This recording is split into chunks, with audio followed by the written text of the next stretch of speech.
Assalamu alaikum warahmatullahi wabarakatuh. Rabbi shrah li sadri wa yassir li amri wahlul 'uqdatam min lisani yafqahu qawli.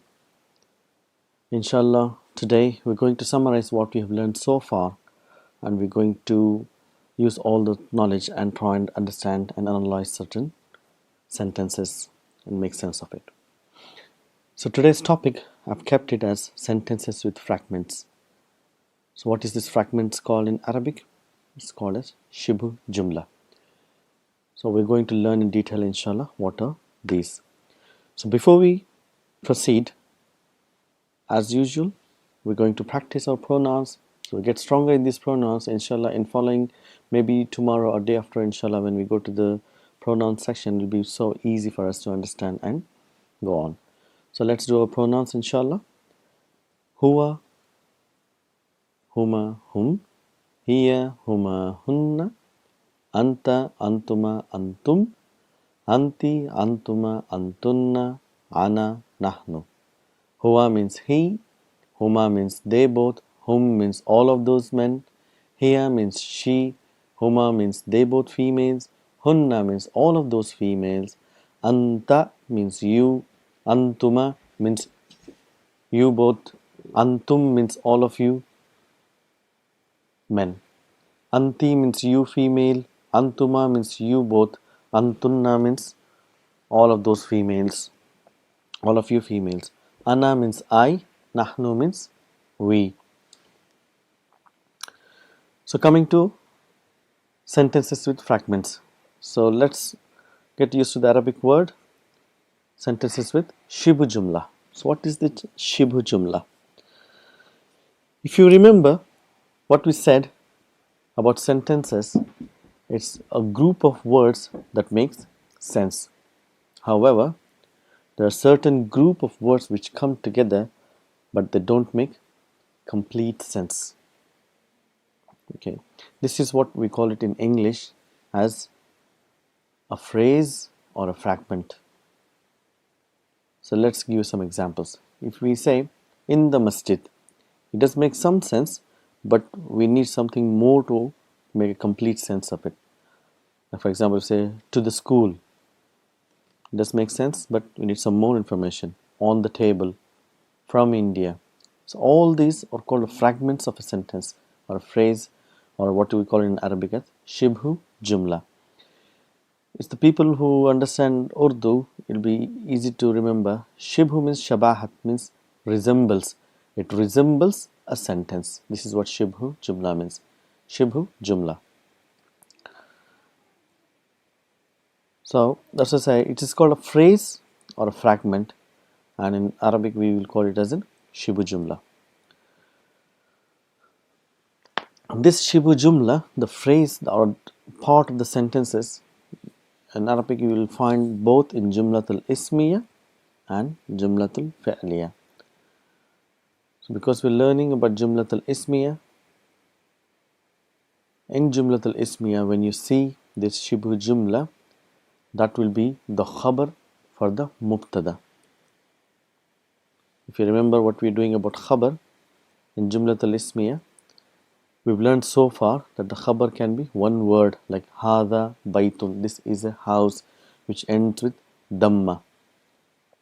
Okay, Hada Rajulun, Zalika Jimalun, that is a camel. So everything with one word, what we've learned so far is a Damma. So inshallah today what we're learning is about a phrase or a fragment, okay, which is called a Shibhu Jumla. So there are different types of Shibhu Jumlas. Okay, what we're learning today is inshallah the first type. And what is that type? The type which you learned in the previous session about harf jar. That's the reason why we started our harf jar. And what is it linked to? It is linked to ism majroor. So they both come together as a one segment. So if we say harf jar, you have to say ism majroor. They'll come together inshallah. So we'll do some examples, then it will be more easy to understand. So coming to harf jar, let's quickly remind ourselves what are those harf jar we learned. So ba, ta, kaf, lam, waw. Munzu, muz, khala. Rubba, hasha, min, ada. Fi, an, ala, hatta, ila. So these are the harf jar. And as we said, we're not going to learn all together. We'll be learning few at a time. So in this session, inshallah, we'll be learning these four harf jar. What are those? We got min, fi, ala, and ila. So we'll be making sentences with these harf jar, and if you remember, harf jar will always come with a ism majrur. We'll see how this ism majrur is going to change its signs and see what its meaning, inshallah. So if we just first come to the meaning of these harf jars, min means from. Min means from. Fi means in. Fi means in.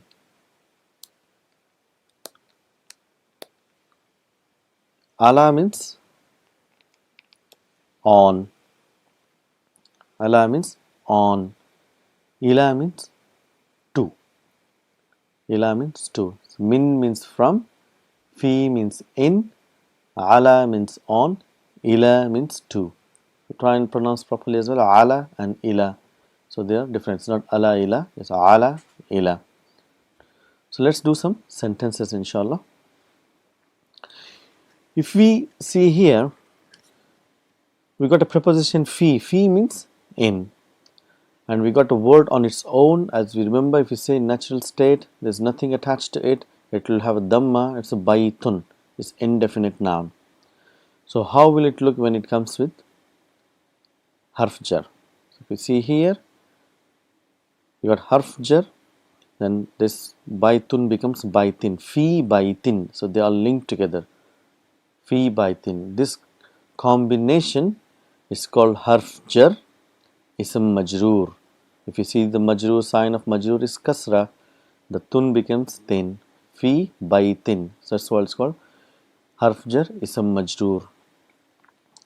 And together it's called a Shibhu Jumla. It's a part of a sentence in a house. Okay. So it can come with the, we see matbakhun. Matbakhun means a kitchen. If you put a fi here, it becomes fi matbakhin. Kasra. It becomes a kasra. Matbakhin is in kitchen. In a kitchen.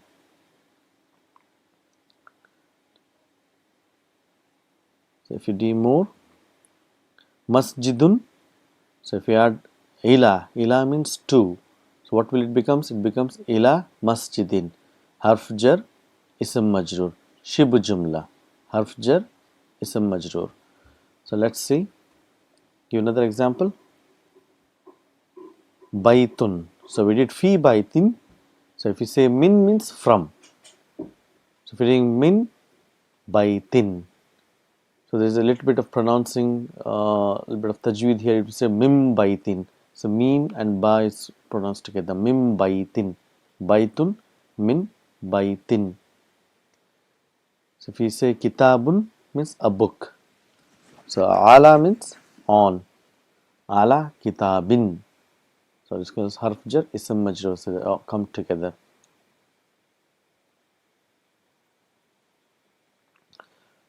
So let's do some sentences now, inshallah. So if we say al-hilalu fis samai. So what are the things we are seeing here? What are the things we have learned so far? So al-hilalu. So it's starting with a noun, a definite noun. So we know this is a mubtada. You remember, mubtada is always definite. We got a sign of definite al here. When al comes, a noun gets a single dhamma. So that's why this is a mubtada. Al-hilalu. Hilalu means the moon. Al-hilalu. So what about hilal? So we need to have a news about it. So what we say? We are saying fis samai, in the sky. As-samai, the sky. When it comes fi, it's fis samai. Harf jar, ism majroor, and together it's a Shibhu Jumla which is coming as a khabar for al-hilalu. So we're telling al-hilalu fis samai. The moon is in the sky. So ilal ilal babu. So if you remember Hamzatul Wasl in front of al, if any word comes, this sound gets disappeared and then the lam sound will come, and that is in the sun letters. So all the knowledge has to come together. The sun letter, the moon letter, Hamzatul Wasl. So inshallah. So now we know when we read ilal babu. So now our mind can tell exactly why do we read as ilal babi, not as ila al babi. Ila means to, bab means door, to the door. Min, min means from. Min means from. So you say minal mudarrisi.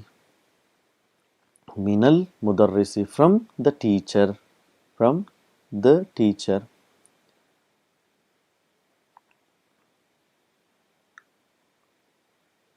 So say miftahu. So where is the miftahu? Miftahu is key. So we're talking about specific key. So we're telling al miftahu. Al miftahu. Alal kitabi. Ala means on. The key is on the book. So al miftahu is mubtada. It's definite. Sign of al. Dhamma. Ala means on. Al kitabi is majroor. Harf jar. Ism majroor coming as a Shibhu Jumla. Khabar for al miftahu. Al miftahu al kitabi. The key is on the book. Let's put to some practice what we have learned so far. See, al madrasatu. So we need to put the signs here, vowel signs, and try and understand why that vowel sign exists here. So if we know if there is no vowel sign here, we know if it is coming al, it will have a single dhamma. So it will be al madrasatu. So what will happen when a harf jar will come? When a harf jar will come, this will become a ism majroor. So ism majroor will have a kasra. Okay. Fil madrasati. It will become fil madrasati. So if you can say what will be here? There is no al, so it will have a dhamma, fatha or kasra, single or double. It will be baytun. This is an indefinite. Baytun. So what will happen when there is a harf jar there? It becomes fi baytin. Fi baytin. Let's do it here. So it fil matbakhu, matbakha, matbakhi. So now we know it is, if there is a harf jar fi, which means in, matbakh means kitchen, we're telling in the kitchen, fil matbakhi. So if you let's do this sentence, a jumlatul ismiya. If you can analyze the whole sentence here, at-talibu, at-talibu, we got huruf shams here, that's why the sign of lam is escaped. So at-talibu, there will be dhamma here. At-talibu, that's a mubtada, and these are not connected, so we can put an is here. The student is fil jami'ati. Jami'a means university. Jami'at means university. Fil jami'ati, we'll put a kasra here. The student is in the university. The student is in the university. So I say al qalamu, the pen. So talking about this as a mubtada, we'll have a dhamma there. Al qalamu alal maktabi. Ala harf jar means on. Al maktabi ism majroor having kasra, and together it is called Shibhu Jumla, coming as a khabar for al qalamu. So al qalamu mubtada. So as we go, as we progress, we will be calling this combination just jar majroor. So if we say jar majroor, we understand that, which means harf jar, ism majroor, Shibhu Jumla khabar. We will say jar majroor, Shibhu Jumla khabar. So this is for us to link in a big sentence, how to link the other things and make a sense of it. That's why it is important to know what it is called and why it is like that. Alal kitabi, it will be kitabi. Alal kitabi. Let's do the sentence here. Ash-shamsu wal qamaru. Wow is coming. So if you remember, we did about wow. Wow is called harfu atfin. Let's take you to harfu atfin. Harfu atfin means it connects two parts of a sentence. Okay, and the part which comes after wow is called ma'tufun ala, which is connected to the before. If you go here, so we got harfu atfin, and this al qamaru is connected to ash-shamsu. So if ash-shamsu is mubtada, wow ataf al qamaru is still a part of mubtada, that is not a khabar. So it's called ash-shamsu wal qamaru, the sun and the moon. So we're still looking for the khabar. What is the khabar? Fis sama'i. Fis sama'i. Fi means in, harf jar, as-sama'i means ism majroor. Together it is Shibhu Jumla coming as a khabar for ash-shamsu wal qamaru. Ash-shamsu, we'll put dhamma here. Ash-shamsu wal qamaru fis sama'i. The final one, ar-rajulu. Ar-rajulu, the man is, we put is here as the man is fil masjidi, in the masjid. Fil masjidi, mubtada, jar majrur, Shibhu Jumla khabar. So this is our lesson today about jar majroor, harf jar, ism majroor. Together it's called Shibhu Jumla, and it will come as a khabar in a Jumlatul Ismiya. It will give the news. Inshallah, try and practice and write, and slowly it will get strong in your mind. Inshallah. Assalam.